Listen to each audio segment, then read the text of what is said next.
Nchini Kenya kwa kutazama ripoti hii inayomzungumzia aliyekuwa naibu wa rais wa Kenya Rigathi Gachagua na washauri wake wa kisiasa wanapanga kufungua kesi kwenye mahakama ya rufaa baada ya uamuzi wa mahakama kuu nchini humo kumpa pigo kubwa katika juhudi zake za kupinga kuondolewa kwake madarakani. Katika uamuzi wa kihistoria uliotolewa usiku wa kuamkia leo, mahakama hiyo iliidhinisha kuondolewa kwake madarakani, lakini ikampa fidia ya shilingi milioni 50 itakayolipwa na bunge la Seneti. Shisia Wasilwa ana maelezo zaidi kutoka Nairobi.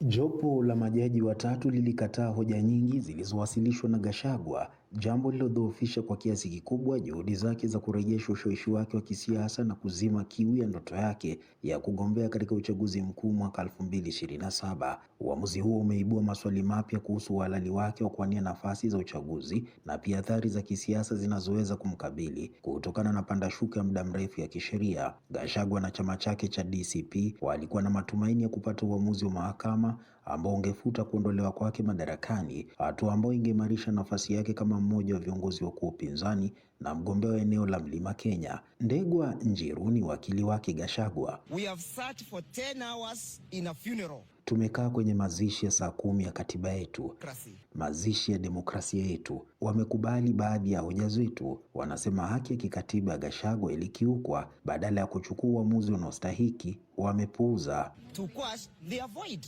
Baada ya kushindwa kubatilisha kuondolewa kwake madarakani, huenda Gachagua akatumia uamuzi huo kama mtaji wa kisiasa kwa kuendeleza simulizi yake ya muda mrefu kwamba amekuwa akilengwa kisiasa. Badala ya kuona uamuzi huo kama mwisho muhimu wake wa kisiasa, kuna uwezekano akawasilisha kama ushahidi zaidi wa njama za kisiasa zinazolenga kumnyamazisha, kama anavyosema Likaka Lichetu ambaye ni mtaalamu wa masuala ya uongozi. Inaweza kumsaidia kujionyesha kama mhanga wa mfumo wa siasa na hivyo kuimarisha nafasi yake kama kinara wa muungano wa kisiasa unaompinga William Ruto sasa hivi na kuelekea mwaka 2027. Katika uamuzi wake, mahakama kuu iliunga mkono hatua ya bunge ya kumwondoa madarakani na kufungua njia kwa mrithi wake Profesa Kithure Kindiki kuendelea kuhudumu kama naibu wa rais. Macho sasa yanaelekezwa katika mahakama za rufaa ambako mustakabali wake wa kisiasa unaweza kuamuliwa hatimaye. Katika tafiti za hivi karibuni za umaarufu wa viongozi, Gachagua amekuwa nyuma ya baadhi ya washirika wake wa kisiasa, jambo ambalo wachambuzi wanahusisha kwa kiasi fulani na athari za kuondolewa kwake madarakani. Likaka tena, mustakabali wake wa kugombea urais uko miongoni mwa mahakama, huenda watasema kwamba impeachment ilifanyika ipasavyo. Alipotimuliwa madarakani, Rigathi wa Gachagua alianzisha chama cha DCP